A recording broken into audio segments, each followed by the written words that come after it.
ಜಗ್ಗೇಶ್ ಅವಾಗ ನೋಡಿದ್ದ ಅಷ್ಟೇ. ಆಮೇಲೆ ರಾಕ್ಲೈನ್ ಮಾತ್ರ 4-5 ತಿಂಗಳು ಟಚಲ್ಲಿದ್ದ. ದರ್ಶನ್ ಪರಿಚಯ ಮಾಡಿಸಿದ್ದು ನಾನು. ಸುದೀಪನ ಇದೇ ಮನೇಲಿ ನಾನು ಪರಿಚಯ ಮಾಡಿಸಿದ್ದು. ಕಾಶ್ಯಪ ವಿಲೇಜ್ ಇಲ್ಲೇ ನಮ್ಮ ಮನೆ ಮೇಲ್ಗಡೆ ನಡೀತಿತ್ತು. ಕೊನೆಗೆ ನಾನು ತೆಗೆದಿದ್ದ ಫೋಟೋ ವಿಜಯ್ ಚಿತ್ರದಲ್ಲಿ ಒಂದು ಬಂತು.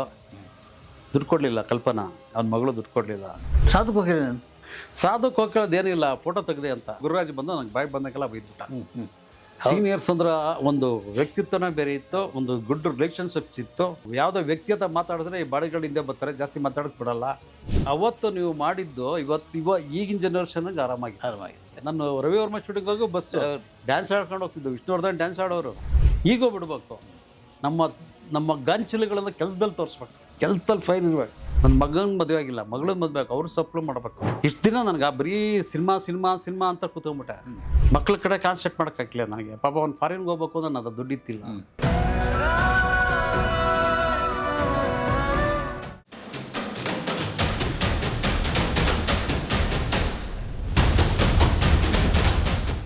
ಈಗಲೂ ಡ್ಯೂಟಿ ಮಾಡ್ತಾ ಇದ್ದೀರಾ? ಹಾಂ, ಈಗಲೂ ಡ್ಯೂಟಿ ಅಂದರೆ ನಾನು ಸಿನಿಮಾ ಜಾಸ್ತಿ ಮಾಡ್ತಾಯಿಲ್ಲ. ಸಿನಿಮಾ ಮಾಡ್ತಾಯಿಲ್ಲ. ಈಗ ರಜಬೂತ್ ಸಂಘ ಅಂತ ಒಂದು ಇದೆ, ಆ ಸಂಘದ ರೆಗ್ಯುಲರ್ ಫೋಟೋಗ್ರಾಫರ್ ನಾನೇ. ಅಲ್ಲಿ ಯಾವಾಗಲೂ ನಡೀತಿರೋದು. ಈಗ ಮ್ಯಾನೇಜ್ಮೆಂಟ್ ಒಂದು ಅಷ್ಟೇ ಚೇಂಜ್ ಆಯಿತು. ನನಗೆ ವರ್ಷಕ್ಕೆ ಒಂದು 13-14 ದಿನ ಕೆಲಸ ಇರುತ್ತೆ. ಅಲ್ಲಿ ದಿನಕ್ಕೆ 5,000 ರೂಪಾಯಿ ಕೊಡ್ತಾನೆ, ನವರಾತ್ರಿ ಅಂತ. ಅದೊಂದು ಇಟ್ಕೊಂಡಿದ್ದೀನಿ ಅಷ್ಟೇ. ಇನ್ಯಾವುದು ನಾನು ಮಾಡ್ತಾಯಿಲ್ಲ. ಯಾವುದೋ ಸಣ್ಣ ಪುಟ್ಟ ಮದುವೆಗಿದ್ದೆ ಬರ್ತಾನೆ. ಸ್ಟುಡಿಯೋನು ನೋಡಿ, ಲೈಟಿಂಗ್ ಎಲ್ಲ ಹಂಗೆ ಇದೆ. ಬಿಕ್ಕಿ ಸಾಮಾನೆಲ್ಲ ಎಲ್ಲ ಬಿಸಾಕ್ಬಿಟ್ಟೆ. ಇಲ್ಲಿ ಇದ್ದಿದ್ದು ನೋಡಿ 2 ಫ್ಲೋರ್ ಮನೆನಾ. ಈಗ ಇಲ್ಲಿ ಯಾರೆಲ್ಲ ಈ ಮನೆಯಲ್ಲಿ ನಾನು ನಮ್ಮ ತಾಯಿ ಇಬ್ಬರೇ ಇದ್ದಿದ್ದು. ನನ್ನ ಮಕ್ಳಿಗೂ ಸ್ಯಾಕ್ರಿಫೈ. ಈಗ ಅವ್ರಿಗೆ 38 ಕಿಲೋಮೀಟ್ರ್ ಹೋಗ್ಬೇಕು ಇಲ್ಲಿಂದ ಎಲೆಕ್ಟ್ರಾನಿಕ್ ಸಿಟಿಗೆ. ಆಗಲ್ಲ ಅವ್ರಿಗೆ. ಅಲ್ಲಿ ಅಪ್ ಅಂಡ್ ಡೌನ್. ಈಗ ನೀವು ಒಬ್ಬರೇ ಈ ಮನೇಲಿ? ನಾನು ಒಬ್ಬನೇ ಮನೇಲಿ ಅಂದರೆ ನನ್ನ ತಾಯಿನ ನೋಡ್ಕೋಬೇಕು. ಅವಳು ನನ್ನ ಹೆಂಡತಿ, ನನ್ನ ಮಕ್ಕಳು. ತಾಯಿ ಇಲ್ವಲ್ಲ ಈಗ ನೀವು ಒಬ್ಬರೇ? ನಾನು ಒಬ್ಬರೇ ಇರೋದು. ನಾನು ಏನಕ್ಕೆ ಇಲ್ಲಿ ಇನ್ನೂ ಇದ್ದೀನಿ ಇಲ್ಲಿ ಅಂದರೆ, ನಂದು ಊರಿಂದೊಂದು ಸೆಟ್ಲ್ ಮಾಡಬೇಕು. ನನ್ನ ಮಗನ ಮದುವೆ ಆಗಿಲ್ಲ, ಮಗಳನ್ನ ಮದುವೆ ಆಗ ಅವ್ರು ಸಪ್ಲೈ ಮಾಡಬೇಕು. ಇಷ್ಟು ದಿನ ನನಗೆ ಬರೀ ಸಿನಿಮಾ ಅಂತ ಕೂತ್ಕೊಂಡ್ಬಿಟ್ಟೆ. ಮಕ್ಳ ಕಡೆ ಕಾನ್ಸಂಟ್ರೇಟ್ ಮಾಡೋಕ್ಕಾಗಿಲ್ಲ ನನಗೆ. ಪಾಪ ಅವ್ನು ಫಾರಿನ್ಗೆ ಹೋಗ್ಬೇಕು ಅಂದ್ರೆ ನಾನು ದುಡ್ಡಿತ್ತಿಲ್ಲ. ಈಗ ಫ್ರೀ ಇದ್ದೀನಿ ಮಕ್ಳ ಜೊತೆ. ಈಗ ಅವ್ರು ಬ್ಯುಸಿ ಇದ್ದಾರೆ. ಅದಕ್ಕೆ ಈಗ ನಾವು 1 ವರ್ಷ ನಮ್ಮ ಮಕ್ಳದ್ದು ಏನೋ ಮಾಡೋಕ್ಕಾಗಲ್ಲ. ಈಗ 8 ತಿಂಗಳಾಗಿದ್ದು, 4 ತಿಂಗಳ ಮೇಲೆ ನೋಡ್ಬೇಕು. ಅದೇನೋ ಇವತ್ತು ನನ್ನ ಮಗಳದು ಇದ್ರದ್ದು ಟೈಮ್ ಕೊಟ್ಟು ಬರ್ತಾನೆ ಇಲ್ಲ, ಆಗ್ತಾನೆ ಇಲ್ಲ. ಅದು ನೋಡ್ಬೇಕು. ನಮ್ಮ ತಾಯಿದಿಂದ ನಾವು 1 ವರ್ಷ 4 ತಿಂಗಳು. ಜೀವನ ಹೇಗೆ? ಜೀವನ ನಡೆಯೋಕ್ಕೆ ನನಗೆ ಬಾಡಿಗೆ ಬರುತ್ತೆ. ಮನೆ ಬಾಡಿಗೆ ಬರುತ್ತೆ. ಆ ಮನೆ ಬಾಡಿಗೆ, ಈ ಮನೆ 2ರಲ್ಲೂ ಇದ್ವು ನಾವು. ಇದು ಸ್ಟುಡಿಯೋ ಮಾಡಿದ್ದೆ, ಕೆಳಗಡೆ ನಾವು ಇದ್ವು. ಈಗ ನಮ್ಮ ತಾಯಿ ಹೋದ್ಮೇಲೆ ನನ್ನ ಮಗನೇ ಹೇಳ್ಬಿಟ್ಟ, ಬಾಡಿಗೆ ಕೊಟ್ಬಿಡು ಬೇಡ ಅಂತ. ಮಗ ಬಂದ್ಬಿಡು ಅಲ್ಲಿಗೆ ಅಂತ. ನಮ್ಮ ತಾಯಿ ಇದಾದ್ಮೇಲೆ ನಾನು 1 ವರ್ಷ ಮುಗಿಯೋವರೆಗೂ ಬರಲ್ಲ ಅಂದರೆ ಇರಲ್ಲ. ಎಲ್ಲಿ ನನಗೆ ಅದೇ ಇಲ್ಲಿ ಇರ್ತೀರಿ. ಆಮೇಲೆ ಈಗ ಇಂಡಸ್ಟ್ರಿ ಕಾಂಟ್ಯಾಕ್ಟ್ ಇದೆಯಾ ನಿಮಗೆ? ನಾನು ಯಾರು ನನ್ನ ಮೊಬೈಲೇ ಕೊಡ್ತೀನಿ ಕೈ. ಯಾರೋ ಫೋನ್ ಮಾಡ್ತಾರಾ? ಇಲ್ಲ, ಅಷ್ಟೇ ಯಾರೂ ಇಲ್ಲ. ಅಷ್ಟೆಲ್ಲ ಬೆಳೆಸಿದ ಇಂಡಸ್ಟ್ರಿ, ಅಷ್ಟೆಲ್ಲ ಬೆಳೆಸಿದ ನಾಯಕ ನಾಯಕಿಯರು ಇಲ್ಲ. ನನಗೆ ಯಾರು ಫೋನ್ಗಳಿಲ್ಲ. ನನ್ನ ಮೊಬೈಲೇ ಕೊಡ್ತೀನಿ ಕೈಗೆ. ಅಂದರೆ ಅಷ್ಟು ಮರೆವು ಇಂಡಸ್ಟ್ರಿಗೆ. ಜಗ್ಗೇಶ್ ಅವಾಗ ನೋಡಿದ್ದ ಅಷ್ಟೇ. ಆಮೇಲೆ ರಾಕ್ಲೈನ್ ಮಾತ್ರ 4-5 ತಿಂಗಳು ಟಚಲ್ಲಿದ್ದ. ಹೆಂಗಿದೆಯಾ ಅವನೊಬ್ಬನೇ. ನನ್ನ ತಾಯಿ ಸತ್ತಿದ್ದು ಇದಾದ್ಮೇಲೆ 2 ದಿನ ಎಲ್ಲೋ ಹೋಗ್ಬೇಡ ಅಂತ ಅವನೇ ತಿರುಪತಿ ಕರ್ಕೊಂಡು VIP ಟ್ರೀಟ್ಮೆಂಟ್ಸ್. ಓಕೆ. ಆಮೇಲೆ ಬಂದ್ಬಿಡು ಆಚೆಗೆ ಅಂತ, ಅಲ್ಲಿ ಇರಬೇಡ ಅಂತ ರೆಗ್ಯುಲರ್ ಹೇಳ್ತಾನೆ. ಈಗ 1 ತಿಂಗಳಿಂದ ಫೋನ್ ಇಲ್ಲ ಅಂತ. ಮುಂಚೆ ರೆಗ್ಯುಲರ್ ಫೋನ್ ಮಾಡೋನು. ಬಾ ಆಚೆಗೆ ಬಾ ಅಂತಾನೆ, ಬಂದ್ಬಿಡು ಅಂತಾನೆ. ಅದೇನು ಇನ್ನೂ ಬರೋಕ್ಕಾಗ್ತಾಯಿಲ್ಲ. ವೆಂಕಟೇಶ್ನೂ ಹೇಳ್ದ, PR ವೆಂಕಟೇಶ, ನಾಗೇಂದ್ರ ಬಂದ್ಬಿಡು ಅಪ್ಡೇಟ್ ಆಗು. ಈಗಲೂ ಹೇಳ್ತಾನೆ, ಬಂದ್ಬಿಡು. ನೀನಿದ್ದಾಗ ಒಂಥರ ಫೈರ್ ಥರ ಇರುತ್ತೋ. ಫೈರ್ ಅಂದರೆ ಹೆಂಗಿರೋದು ಅಂದ್ರೆ ಅಲ್ಲೆಲ್ಲ ಆ ಥರ ಇರೋದು. ನಾನು ಕೂತಿದ್ದ ಜಾಗದಲ್ಲೇ ಸುಮ್ಮಕ್ಕನ ಫೋಟೋ ಹೊಡಿತಿದ್ದೆ. ಬೇರೆಯವರೆಲ್ಲ ಹಿಂಗೆ ಕ್ಯಾಮ್ರಾ ಇತ್ತು ಅಂದ್ರೆ ಹತ್ರಗೆ ಹೋಗ್ತಾರೆ, ನಾನು ಹತ್ರ ಹೋಗಲ್ಲ. ಆಮೇಲೆ ಅದು ವಾತಾವರಣ ಬೇರೆ ನಮ್ಮದು. ಅದಕ್ಕೆ ಇವಾಗಲೂ ಹೇಳ್ತಾರೆ ಬಂದ್ಬಿಡು ಅಂತಾರೆ. ಕೆಲವರೆಲ್ಲ ಬನ್ನಿ ಅಂತ ಕೆಲವರು ಹೇಳ್ತಾರೆ, ಇಂಡಸ್ಟ್ರಿಯಲ್ಸ್ ಎಲ್ಲ. ಆಮೇಲೆ ಏನಾಗುತ್ತೆ, ಮುಂಚೆ ಥರ ಎಲ್ಲ ಪ್ರೀತಿ ವಿಶ್ವಾಸದ ನಿರ್ಮಾಪಕರು ಅಳುಬ್ರು ಚೆನ್ನಾಗಿತ್ತು, ಕೆಲವರು ಇತ್ತಿಲ್ಲ. ಇವತ್ತಿನ ಜನರಲ್ಲೂ ಚೆನ್ನಾಗಿದೆ. ನಂಗೆ ನೆನಪಿದೆ, ಈಗ ಯಾವುದೋ ಒಂದು ಸ್ಪೋರ್ಟ್ಸ್ದು ಸುದೀಪ್ದೆಲ್ಲ ಮಾಡಿದಾಗ ನಾನು ಹೋಗಿದ್ದೆ. ನನಗೆ ಆಸೆ ಆಯ್ತು. ಈ ರಮೇಶ್ ರೆಡ್ಡಿ ಅವರೆಲ್ಲ ಒಂದ್ಸರಿ ವೆಂಕಟೇಶ್ ಸುನಿಲ್ಲ ಯಾರೋ ವಾಸು ಫೋನ್ ಮಾಡಿದ್ದ ಕರೋನಾ ಟೈಮಲ್ಲಿ. ರಮೇಶ್ ರೆಡ್ಡಿ ಅವರು ಗಿಫ್ಟ್ ಕೊಟ್ಟಿದ್ದಾರೆ, ಇದು ಇಸ್ಕೋಬೇಕು ಅಂದ. ನಾನು ಬೇಡ, ನಮ್ಮ ತಾಯಿಗೆ ಪೆನ್ಷನ್ ಬರುತ್ತೆ, ಮೋಸ ಇಲ್ಲ ಜೀವನಕ್ಕೆ, ಬೇಡ ಅಂತ ಕೇಳಿ ನಾನು ತಗೊಂಡಿಲ್ಲ. ಆಮೇಲೆ ರಮೇಶ್ ರೆಡ್ಡಿ ಅವರೇ ಫೋನ್ ಮಾಡಿದ್ರು. ಆ ಮನುಷ್ಯ ದೊಡ್ಡ ವ್ಯಕ್ತಿ, ನನಗೆ ಅಣ್ಣ ಅಂತ ಕರೀತಾರೆ. ಈಗ ನಿಮಗೂ ಎಷ್ಟೋ ಜನ ಅಣ್ಣ ಅಂತ ಕರೆದಿದ್ರು, ಅಣ್ಣ ತಗೊಳ್ಳಿ ಅಣ್ಣ ಅಂತ. ನಾನು ಅವ್ರಿಗೆ ಹೇಳಿದೆ, ಇಲ್ಲ ಸರ್, ನನಗೆ ನನ್ನ ತಾಯಿ ಇದ್ದಾರೆ, ನನ್ನ ತಾಯಿಗೆ ಪೆನ್ಷನ್ ಬರುತ್ತೆ, ನನಗೊಂದು ಮನೆ ಬಾಡಿಗೆ ಬರುತ್ತೆ, ಮಗನ ತಂದು ದುಡ್ಡು ತಗೊಳ್ಳೋದು ಅವ್ನು ಕಮ್ಮಿ ಬರುತ್ತೆ, ನಂದು ಹೆಂಗೋ ಜೀವನ ನಡೆಯುತ್ತೆ, ನನಗೆ ಬೇಡ ಸರ್. ತುಂಬ ನಾನು ಗಿಫ್ಟ್ಗಳು ತಗೊಂಡಿಲ್ಲ. ಕೇಳಿ ವೆಂಕಟೇಶನ ಕೇಳಿ. ಕೆಲವರು ಹೊಸಬ್ರು ಬಂದವರಲ್ಲೇ ಕೆಲವು ಫೋಟೋಸ್ಗಳು ರೆಸ್ಪೆಕ್ಟ್ ಇದನ್ನು ನನಗೆ. ಇನ್ನು ಕೆಲವರು ನೀವು ಇಷ್ಟೊತ್ತವ್ರಿಗೆ ಏನೋ ಮಾತಾಡ್ತಿದ್ರಲ್ಲ, ನೀವು ಯಾಕೆ ಎಲ್ಲರತ್ತೂ ಆಪೋಸಿಟ್ಟು ಅಂತಾರೆ, ಕೆಲವು ದುರಾಂಕಾರಿ ಅಂತಾರೆ. ಎಲ್ಲ ಏನು ಮಾಡೋಕ್ಕೂ ಆಗಲ್ಲ, ಏನು ಮಾಡೋಕ್ಕಾಗಲ್ಲ. ಅವಾಗ ಏನಾಗೋಯ್ತು, ಈ ಶಂಕರ್ಗೌಡ ನನ್ನ ಹತ್ರ ಇಂಕ್ಲೂಡ್ ಆಗಿದ್ದು, ಆ್ಯಕ್ಟಿಂಗ್ ಅಂತ ಬಂದಿದ್ದು. ನಾನು ಯೇಸುಮೂರ್ತಿ ಹತ್ರ ಸೇರಿಸಿದ್ದು. ಫಸ್ಟ್ ಆ್ಯಕ್ಟಿಂಗ್ ಕಲಿಯಪ್ಪ, ಆಮೇಲೆ ಆಗುತ್ತೆ ಅಂತೇಳಿ. ಆಮೇಲೆ ಓಂ ಪ್ರಕಾಶ್ ಇಂಟ್ರೂಡ್ ಮಾಡಿಸಿ ಓಂ ಪ್ರಕಾಶಲ್ಲಿ ಆ್ಯಕ್ಟ್ ಮಾಡ್ದೆ. ವಿನೋ ಬಳಂಜ ಸೀರಿಯಲ್ ಚಾನ್ಸ್ ಕೊಡಿಸ್ದೆ, ತುಂಬ ಕಡೆ ಕೊಡಿಸ್ದೆ, ಅವನಿಗೆ ಚಾನ್ಸ್ ಎಲ್ಲ ಕೊಡಿಸ್ದೆ, ಎಲ್ಲ ಮಾಡಿದೆ. ಓಂ ಪ್ರಕಾಶಿಗೆ ಮಾಡಿಸ್ದೆ, ಓಂ ಪ್ರಕಾಶ್ ಮೇಲೆ ಮಾಡ್ದೆ. ಓಂ ಪ್ರಕಾಶ್ ಪ್ರೊಡ್ಯೂಸರ್ ಹಾಕಿ ಇದೇ ಮನೆ ಕಾರಣ, ಇದೇ ಜಾಗದಲ್ಲಿ ಆಗಿದ್ದು. ಶಂಕರ್ಗೌಡ ಇದು ಮಾಡಿದ್ದು. ಆಮೇಲೆ ನನಗೆ ಗೊತ್ತಿಲ್ಲ, ಸಿನಿಮಾ ಪ್ರೊಡ್ಯೂಸರ್ ಓಂ ಪ್ರಕಾಶ್, ಬಾಲಾಜಿ ರವಿಚಂದ್ರ ತಮ್ಮ ಬಾಲಾಜಿನೇ ಹೀರೋ, ನಿರ್ಮಾಪಕರಾದರು.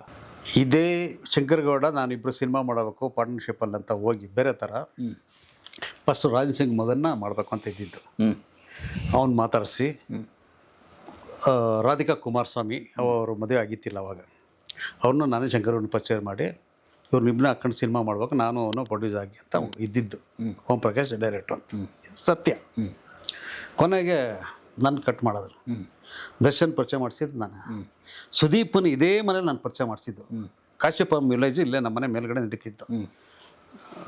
ಅವಾಗ ನಮ್ಮ ಮನೆಗೆ ಸುದೀಪ್ ಬಂದಾಗ ನಾನೇ ಅವನಿಗೆ ಪರಿಚಯ ಮಾಡಿಸಿ ಎಲ್ಲ ಮಾಡಿ. ನೆಕ್ಸ್ಟ್ ಕಟ್ ಮಾಡೋ ಇವನು Sudeep picture 2 picture produce 3 picture ನಾನು ಕರೆಯೋದೇ ಬಿಟ್ಬಿಟ್ಟ. ಶಂಕರ್ಗೌಡ ಅದು ಬಿಟ್ಟ, ಉಪೇಂದ್ರದ್ದು ಮಾಡ್ದ, ಅದು ನಾನು ಕರೀಲಿಲ್ಲ. ಆಮೇಲೆ ಬಾಡಿ ಲ್ಯಾಂಗ್ವೇಜೇ ಚೇಂಜ್ ಆಗೈತೆ ಶಂಕರ್ಗೌಡ. ಆಮೇಲೆ ಕೆಂಪೇಗೌಡ ಸಕ್ಸಸ್ ಆಯಿತು, ಮಾಡ್ದಲ್ಲೇ ಬಂದ ನನ್ನ ಕ್ಯಾಮ್ರಾ ಅವ್ರ ಕಡೆ ಹುಡುಗರು ಎಲ್ಲ ನಂಗೆ ಗೊತ್ತಿತ್ತು, ಟಚ್ ಮಾಡ್ತಾರೆ, ಕೆಳಗೆ ಬಿದ್ದೋಯ್ತು. ಅದು ಕಷ್ಟಪಟ್ಟು ದುಡ್ಡು, ಅದು ಸಾಲ ಮಾಡಿ ತಗೊಂಡಿದ್ದು ಕ್ಯಾಮ್ರಾಗಳು. ಈ ಮುಂಚೆ ಥರ ಅಲ್ಲ, ಅದು 10,000 10,000 ಕ್ಯಾಮ್ರಾ ಅಲ್ಲ ಅದು.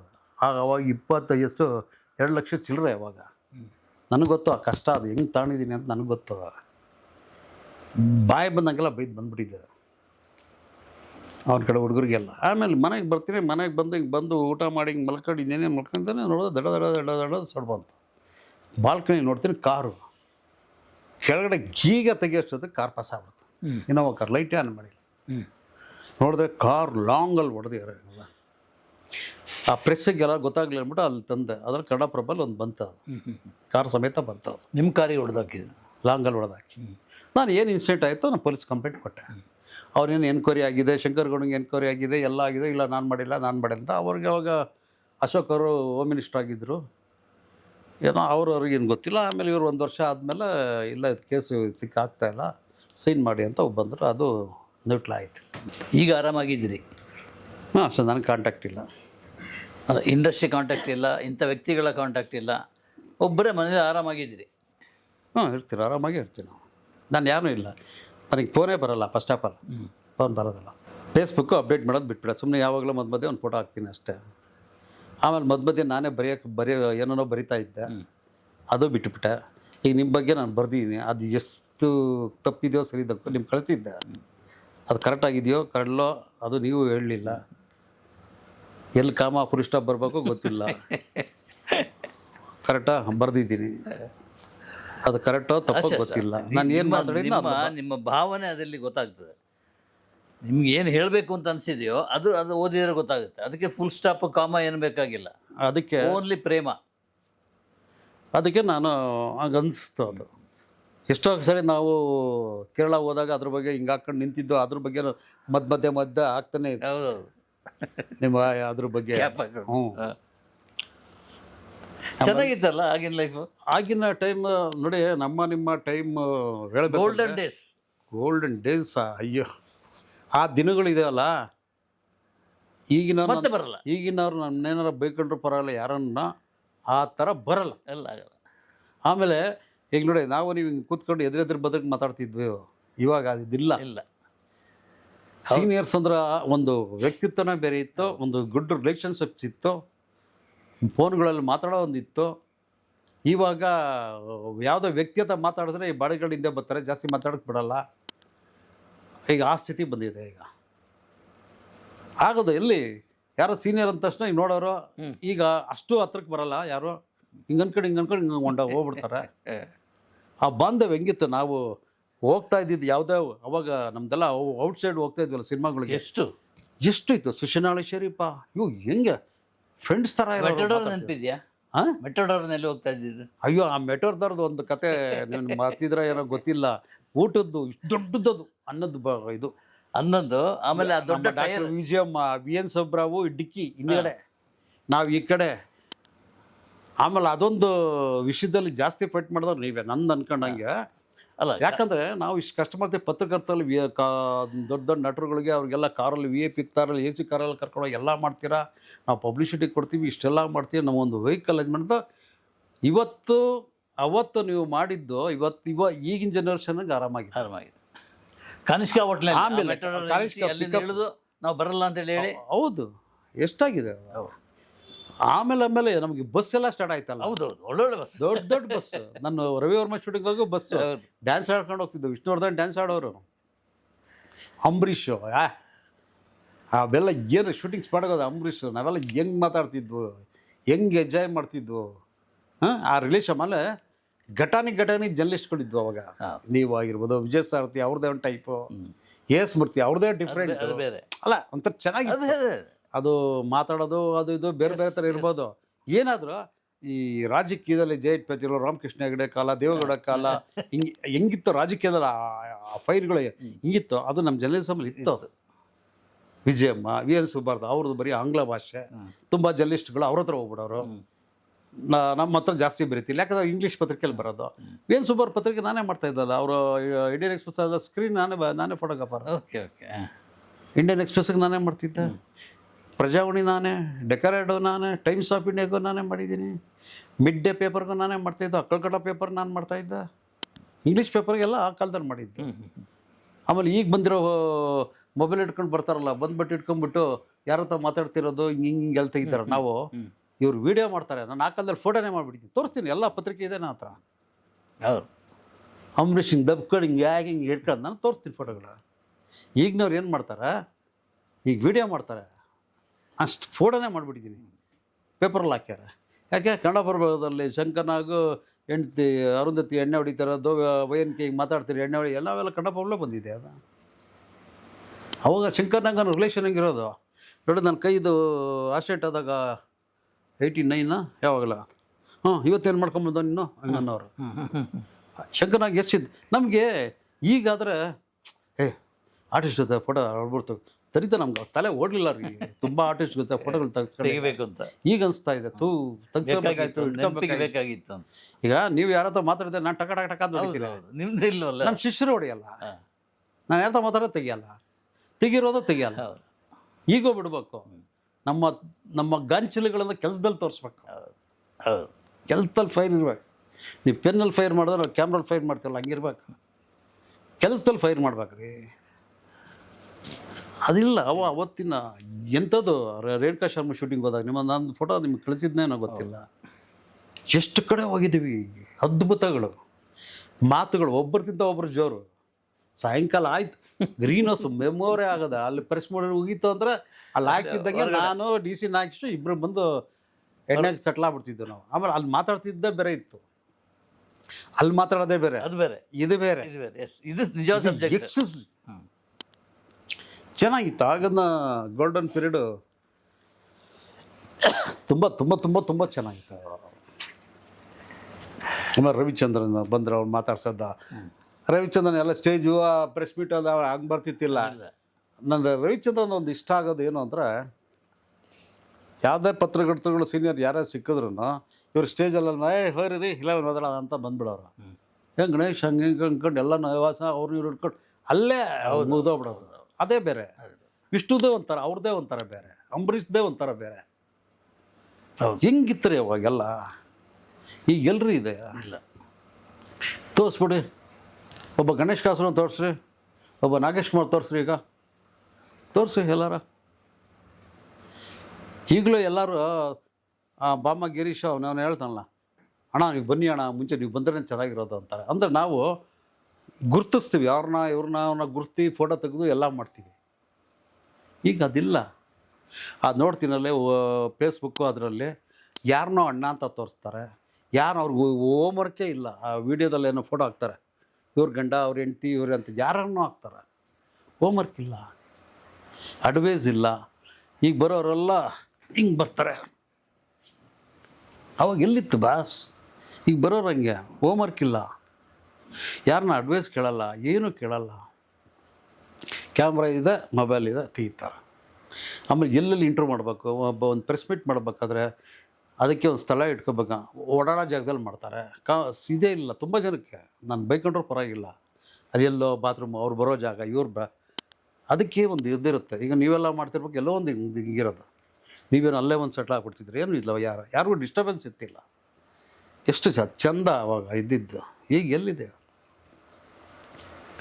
ನಾವು ಎಲ್ಲವೂ ನೋಡ್ಬಿಟ್ರೆ ನೋಡಿ. ಕಲ್ಯಾಣ್ ಕುಮಾರ್ ಜೊತೆ ವರ್ಕ್ ಮಾಡಿದ್ದೀನಿ ನಾನು ತುಂಬ ಇಷ್ಟ ಅನ್ಕೊಂಡು. ಅವ್ರ ಫಿಲಮ್ ಡೈರೆಕ್ಷನ್ ಪಿಕ್ಚರ್ಗೆ ನಾನೇ ಸ್ಟಿಲ್ ಫೋಟೋಗ್ರಾಫರ್. GVR ಪಿಕ್ಚರ್ ನಾನೇ ವರ್ಕ್ ಮಾಡಿರೋದು. ವಿಜಯಮ್ಮ ರೆಕಮೆಂಡು, ಐ ಥಿಂಕ್ 86 ಇರ್ಬೇಕು.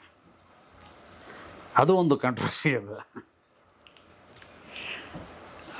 ಇವರು ಜಾಸ್ತಿ ಶೂಟ್ ಮಾಡಿದ್ದು ಚೌಡಿಯ ಮೆಮೋರಿಯಲ್ ಹಾಲ್, ಅಲ್ಲಿ ಶೂಟಿಂಗು.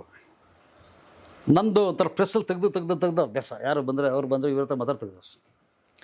ಶಂಕರ್ನಾಗ್ ಬಂತ, ಶಂಕರ್ನಾಗ್ ಆ್ಯಕ್ಟ್ ಮಾಡ್ತಾರಲ್ವ ಅಂದ್ರೆ, ಶಂಕರ್ನಾಗ್ ಬಂದ್ಬಿಟ್ಟು ಅಯ್ಯರ ತೆಗೆ ಮಾತಾಡೋಂಗೆ, ಬಳಿ ಮಗನ ಅಂತ ಹೇಗೆ ತಿಳಿಯುತ್ತೆ ಫೋಟೋಸು. ಯಾರು? ಅಯ್ಯರು. ಆ ಪಿಕ್ಚರ್ ಸ್ಟಿಲ್ ಫೋಟೋಗ್ರಾಫರ್ ನಾನೇ. ಓಕೆ. ಅಯ್ಯ, ಅವಾಗ KS ಸ್ವಾಮಿ ಅಸಿಸ್ಟೆಂಟ್ ಡೈರೆಕ್ಟ್ರು, ಹೌದು. ಮಧು ಒಬ್ಬಟ್ಟು ಕ್ಯಾಮ್ರಾಮ್ಯಾನು. ಅದು ಒಂಥರ ಅದ್ಭುತ ವರ್ಕ್ ಮಾಡಿದ್ದು ಅವ್ರ ಫಿಲಮ್. ನಾನು ಒಂದು ಕೊನೆಗೆ ನಾನು ತೆಗೆದಿದ್ದ ಫೋಟೋ ವಿಜಯ್ ಚಿತ್ರದಲ್ಲಿ ಒಂದು ಬಂತು. ದುಡ್ಡು ಕೊಡಲಿಲ್ಲ ಕಲ್ಪನಾ, ಅವನ ಮಗಳು ದುಡ್ಡು ಕೊಡಲಿಲ್ಲ. ಕುಟ್ಟಳ್ಳಿ ಮನೆ ನಾನು ನೆಗೆಟನ್ನೆಲ್ಲ ಉಜ್ಜಾಕ್ಬಿಟ್ಟೆ. ನಮ್ಮ ಲಕ್ಷ್ಮೀನಾರಾಯಣ ಡೈರೆಕ್ಟ್ರು, ಬೆಟ್ಟದ ಡೈರೆಕ್ಟ್ರು ನಮ್ಮ ಮನೆ ಹತ್ರ ಇದ್ದಿದ್ದು. ಮನೆಗೆ ಬಂದು ಕೊಟ್ಬಿಡಪ್ಪ ನೆಗೆಟಿವ್. ಸರ್ ಅವ್ರು ದುಡ್ಡು ಕೊಟ್ಟಿಲ್ಲ, ಊಟ ನೆಟ್ಟಿಗೆ ಹಾಕಿಲ್ಲ ಸರ್, ದಿನ ಅದೇ ಊಟ. ಅವ್ರ ಮೊದಲೇ ಹೆಂಡ್ತಿ ಅಣ್ಣ ಬಂದು ನಮ್ಗೆ ಊಟ ನೆಟ್ಟಿಗೆ ಆಗ್ತಿತ್ತಿಲ್ಲ, ಅದೇ ಇದು ಹಾಕೋರು. ಯಾರ ಹತ್ರ ಮಾತಾಡೋಂಗಿಲ್ಲ ಸರ್, ಒಬ್ಬರು ಹೆಂಗಸ್ ಹತ್ರ ಮಾತಾಡೋಂಗಿಲ್ಲ ಸರ್, ನಾವು ಆ ಸೆಟ್ಟಲ್ಲಿ ನಾವು ಮಾತಾಡೋಂಗಿಲ್ಲ ಸರ್. ಒಬ್ಬರು ಹೆಂಗಸ್ ಯಾರು ಮಾತಾಡ್ತಾನೆ, ಇವ್ರು ಮಾತ್ರ ಹಿಂದ್ಗಡೆ ಹೋಗಿ ಸೆಟ್ಲ್ ಆಗ್ಬಿಡೋರು. ನಮ್ಮನ್ನು ನಾವು ಯಾರನ್ನೂ ಮಾತಾಡಿಸ್ಬಾರ್ದು, ದುಡ್ಡು ಕೊಡ್ತಿತ್ತಿಲ್ಲ ಹಿಂಗೆ. ಆಮೇಲೆ ಅದು ಮಾತುಕತೆ ನಿಂತೋಯ್ತು, ಅದು ಬಿಟ್ಟೆ. ಅದಾದಮೇಲೆ ಒಂದು ಸರಿ ಅವರು ಒಂದು ಭಗವದ್ಗೀತೆನೇ ಏನೋ ಮಾಡಿದ್ರು, ಮಿಥುನ್ ಚಕ್ರವರ್ತಿನ ಹಾಕೊಂಡು. ಅವಾಗ ಯಾರ್ದೋ ಜೊತೇಲಿ ಅವ್ರ ಮನೆಗೆ ಹೋಗಿದ್ದೆ ಇಂಟ್ರ್ಯೂಗೆ, ರೂಪ್ ತಾರಕ ಏನೋ. ನಾನು ನೋಡ್ಬಿಟ್ಟು ಫೋಟೋ ಎಲ್ಲ ತೋರಿಸಿ, ನೋಡೋ ಹೆಂಗಿದೆ ಫೋಟೋ ಅಯ್ಯರು. ಚೆನ್ನಾಗಿದೆ. ಅದು ಒಂದು ಎಕ್ಸ್ಪೀರಿಯೆನ್ಸು. ಜಯಂತಿ ಪಿಕ್ಚರ್ ನಾನೇ ಸ್ಟಿಲ್ ಫೋಟೋಗ್ರಾಫರ್. ಅವ್ರ ಫಸ್ಟ್ ಪಿಕ್ಚರ್ ಡೈರೆಕ್ಷನ್ ಏನು ಸ್ವಾಮಿ ಹಳಿ ಅಂದರೆ ಅದ್ಭುತ. ಅದು ಸಾಧು ಕೋಕಿಲದೇನಿಲ್ಲ, ಫೋಟೋ ತೆಗೆದೆ ಅಂತ. ನಾನು ಅವ್ರ ಕೆಲಸ ಮಾಡಿದ್ದೆ ಅಷ್ಟೇ. ಓಕೆ. ಅದಕ್ಕೆ ಇವ್ರೇನೋ ಮಂಜುಳಾ ಗುರುರಾಜ್ ಬಂದು ನನಗೆ ಬಾಯಿ ಬಂದಾಗೆಲ್ಲ ಬೈದ್ಬಿಟ್ಟ. ಗುರುರಾಜ್ ನನಗೆ ಬಾಯ್ ಸೀನ್ ಇರೋದೇ ಅದು. ಅವ್ರ ಸಿನಿಮಾ ಸ್ಟಿಲ್ ಫೋಟೋಗ್ರಫಿ ಮಾಡ್ತಾ ಇರೋದು. ಯಾವ ಸಿನಿಮಾ? ಪೇಪರ್ ಮಾಡೋಕ್ಕಲ್ಲ, ಗರ. Okay okay okay. ಶಂತರಂ ತಮ್ಮ ಮುರಳೀಕೃಷ್ಣ ಪಿಕ್ಚರ್ ಅವರೇ ಡೈರೆಕ್ಟ್ರು, ಅವರೇ ಪ್ರೊಡ್ಯೂಸರು. ನಾನು ಏನು ಅಂದರೆ ನನ್ನ ಕೋರ್ಟಲ್ಲಿ ಅವರೇ ಕೇಸ್ ಇದು ಮಾಡಿಕೊಟ್ಟಿದ್ದು. ಅವ್ರು ₹1 ತಗೊಳ್ಳಿಲ್ಲ, ಅದ್ರ ಬದಲು ನಾನು ಅವ್ರ ಸಿನಿಮಾಗೆ ವರ್ಕ್ ಮಾಡಿದೆ. ಓಕೆ. ಕಾಶ್ಮೀರದಲ್ಲಿ ವರ್ಕ್ ಮಾಡಿದೆ. ಮೈಸೂರು ಹತ್ರ ಆ ಕೊಳ ಇದೆಯಲ್ಲ, 2 ಕೊಳ, ಏನಂತಾರೆ ಅದಕ್ಕೆ, ದೇವನಹಳ್ಳಿ ಎಂಥದ್ದು, ಆ ಮೈಸೂರಿಗೆ ಹೋಗೋ ರೋಡಲ್ಲಿ ಇದು ಬರ್ತಲ್ಲ ಬಸ್, 2 ಕೊಳ ಇದೆಯಲ್ಲ, ಅದು ದೇವಸ್ಥಾನ, ಇದು ಬಾಗಿಲು ದೇವ್ಗ ಎಂತ ಜಲ್ದಿ ಬರ್ತಾಯಿಲ್ಲ ಅದು. 2 ಕೊಳ ಎಲ್ಲ ಇದೆಯಲ್ಲ ಬಾಸ್, ಏನೋ ಹೇಳ್ತಾರೆ, ಬಾಗಿಲು ಕೊಟ್ಟೆ ನಾವು ಏನೋ ಬರುತ್ತೆ ಅದು. ಅಲ್ಲಿ ಒಂದು ವಾರ ಮಾಡಿದ್ರು. ನನ್ನ ಕಾರಲ್ಲಿ ಹೋಗಿ ₹1 ಪೆಟ್ರೋಲ್ ತಗೊಂಡಿಲ್ಲ, ಅಲ್ಲಿ ಆಲ್ಟೇ ಆಗಿಲ್ಲ. ನಾನು ಕಸಿನ್ ಮನೇಲಿ ಇರ್ತಿದ್ದೆ, 60 ಕಿಲೋಮೀಟ್ರ್ ಬರ್ತಿದ್ದೆ, ಮತ್ತು daily up and down 60 kilometre ಹೋಗ್ತಿದ್ದೆ ಬರ್ತಿದ್ದೆ. ₹1 ಅವ್ರ ಹತ್ರ ತಗೊಂಡಿದ್ದಿಲ್ಲ. ಏನೋ ನಾನು ಕೇಸ್ ಮಾಡಿಕೊಟ್ರು, ದುಡ್ಡು ತಗೊಳ್ಳಿಲ್ಲ. ಅದಕ್ಕೆ ನಾನು ಅದ್ರ ಪ್ರತಿಫಲ ಅಲ್ಲೂ ವರ್ಕ್ ಮಾಡಿಕೊಟ್ಟೆ, ಇಲ್ಲೂ ಮಾಡಿಕೊಟ್ಟೆ, ಆಮೇಲೆ ಇದರಲ್ಲೂ ಒಂದು ಕಡೆ ಮಾಡಿಕೊಟ್ಟೆ, ಎಲ್ಲ ಮಾಡಿದೆ. ಈಗ ಗುರುರಾಜ್ ಯಾಕೆ ಗಲಾಟೆ ಮಾಡಿದ್ದು? ಗುರುರಾಜ್ ಗಲಾಟೆ ಮಾಡಿದ್ದು ಯಾಕೆ? ಅವರು ನನ್ನ ಫೋಟೋಗಳು ಹೆಣ್ಮಕ್ಳ ಜೊತೆ ಅಲ್ಲಿ ನಾನು ಮಾತಾಡ್ತೀವಿ ಎಲ್ಲನೂ ತೆಗ್ದೆ ಅಂತ ಸಾಧಕ್ ವಕೀಲ ಕಂಪ್ಲೇಂಟ್ ಮಾಡಿ ಅವ್ರು ಶೂಟಿಂಗ್ ಬರಲ್ಲ ಅಂತ ಹಿಂಗೇನು ಹೇಳ್ದಂತೆ. ಅದಕ್ಕೆ ನನಗೆ ಮುಳ್ಳಿಕೃಷ್ಣ ಹೇಳ್ದ, ಅಣ್ಣ ಹಿಂಗಾಗಿದೆ ಇನ್ಸಿಡೆಂಟ್. ನಾನು ಬೆಳಗ್ಗೆ ಬಂದೆ, ಶೂಟಿಂಗ್ ನಡೀತಾ ಇಲ್ಲ, ಬಂದ ಅಣ್ಣ ಒಂದು ಈ ಥರ ಹಿಂಗಾಗಿದೆ ಅಂತ ಏನೋ ಫೋಟೋ ತೆಗೆದಿರೋನು. ನಾನೇನು ಇಲ್ಲ, ನಿಮ್ಮ ಸಿನಿಮಾದ ಏನು ತೆಗಿ ಅಂತ ಹೇಳಿದ್ರು ಅದು ನಾನು ತೆಗ್ದಿದ್ದೀನಿ ಅಷ್ಟೇ, ನಂದೇನೂ ಇಲ್ಲ. ಅದಕ್ಕೆ ಅವರು ನಾಗೇಶ್ ಬರಲ್ಲ ಅಂದರೆ ನಾನು ಬರಲ್ಲ ಅಂತ ಏನೋ ಸಾಧು ಹೇಳಿದ್ರಂತೆ. ಗುರುರಾಜು ಗಲಾಟೆ ಮಾಡಿಬಿಟ್ಟ. ಅದಕ್ಕೇನಂದ್ರೆ ನಾಗೇಶ್ ಬೇಡ ಓಕೆ ಅಂದೆ. ನಾನು ಎಲ್ಲ ಡೌನ್ಲೋಡ್ ಮಾಡಿದೆ, ಬಂದೆ. ಒಂದು ಮಾತು ಹೇಳಿದ್ರು, ಅಣ್ಣ ಗಲಾಟೆ ಏನಾರು ಮಾಡ್ಕೊಂಡ್ರೆ ನನಗೆ ತೊಂದರೆ ಆಗುತ್ತೆ, ಅವ್ರದ್ದು ಡೇಟ್ ಇಲ್ಲ, ಅಷ್ಟರೊಳಗೆ ನಾನು ಸಾಂಗು 2 ದಿನ ಇರೋದು ಅಂದು. ಆಯಿತು, ನಾನೇ ಆಚೆಗೆ ಬಂದೆ. ನಾನು ಮಾತಾಡ್ಬೋದಾಗಿತ್ತು ಗುರುರಾಜ್ ಹತ್ರ, ನಾನು ಫೈರಿಂಗ್ ನಿಮ್ಮ ಥರನೇ ಮಾಡ್ಬೋದಾಗಿತ್ತು. ಅವ್ರಿಗೆ ತೊಂದರೆ ಆಗುತ್ತೆ ಒಂದು ಕಾರಣಕ್ಕೆ ನಾನು ಆಚೆಗೆ ಬಂದೆ. ಅವರೆಲ್ಲ ಟೆಕ್ನಿಷಿಯನ್ ಎದುರಿಗೂ ಮುರಳೀಕೃಷ್ಣ ಹೇಳಿದ್ದು, ನಾಗೇಶ್ ಅಣ್ಣಂದ ನನಗೆ ಯಾವೂ ತೊಂದರೆ ಆಗಿಲ್ಲ, ನನ್ನ ಕೆಲಸ ಏನಿದೆ ಅದು ಮಾಡಿದ್ದಾರೆ, ಇಲ್ಲೆಲ್ಲ ಹೆಣ್ಮಕ್ಳು ಇದ್ದಾರೆ, ಅಥವಾ ಅವರಿಬ್ಬರು ಡ್ಯಾನ್ಸ್ ಆಡೋದು ಅದು ತೆಗಿಯೋದು ಇದು. ಆದರೆ ಇವ್ರು ಹಿಂಗಂದಿರೋದ್ರಿಂದ ಕಾಂಪ್ರಮೈಸು ಇದು ಅಂತ ಸರಿ ಅಂತ ನಾನು ಆಚೆಗೆ ಬಂದೆ. ಅದಕ್ಕೆ ಅವ್ರ ಪ್ರೆಸ್ ಮೀಟಿಗೆ ನಾನು ಬರಲಿಲ್ಲ. ಆಮೇಲೆ ಫೋನ್ ಮಾಡಿದ್ರು, ಪಿಕ್ಚರ್ ರಿಲೀಸ್ ಆದಾಗ ಕರೆದ್ರು, ಹೋದೆ. ಮತ್ತು ರಾತ್ರಿ ಪಿಕ್ಚರ್ ಹೇಗಿದೆ ಅಂತ ಕೇಳಕ್ಕೆ ನೀವು ಫೋನ್ ಮಾಡೋದು ನಾನು ಅಟೆಂಡ್ ಮಾಡಲಿಲ್ಲ. ನೋಡಿದ್ರಲ್ಲ ನಾಗೇಶ್ ಕುಮಾರ್ ಅಂದರೆ ಏನು ಅಂತೇಳಿ ಇನ್ನೂ ನಿಮ್ಗೆ ಗೊತ್ತಾಗಿಲ್ಲ. ಇದು ಟ್ರೈಲರ್ ಅಷ್ಟೇ, ನಿಜವಾದ ಸಿನಿಮಾ ಇನ್ನೂ ಬರಲಿಕ್ಕಿದೆ. ನಾವು ಶೂಟ್ ಮಾಡ್ತೀವಿ. ಸದ್ಯಕ್ಕೆ ಈ ಟ್ರೈಲರ್ನಲ್ಲೇ ನೀವು ನಾಗೇಶ್ ಕುಮಾರ್ ಅಂದರೆ KNN ನಾಗೇಶ್ ಕುಮಾರ್ ಅಂದರೆ ಏನು ಅಂತ ಗೊತ್ತಾಗಿರ್ತದೆ. ಇನ್ನೂ ತಿಳಿಯುವಂಥದ್ದು ತುಂಬ ಇದೆ. ಇನ್ನೊಂದು ಸಲ ನಿಮ್ಗೆ ಇನ್ನೊಂದು ಭಾಗ 2, 3 ಹೀಗೆ ಬರ್ತದೆ, ಅದನ್ನು ನಿಮಗೆ ತೋರಿಸ್ತೀವಿ. ನಾಗೇಶ್ ಕುಮಾರ್ ಮಾತಾಡಲಿಕ್ಕೆ ರೆಡಿ ಇದ್ದಾರೆ. ಸೊ ಇಲ್ಲಿಗೆ ಈ ದಿನದ ಕಾರ್ಯಕ್ರಮವನ್ನು ಮುಗಿಸ್ತಾ ಇದ್ದೀನಿ. Thank you very much.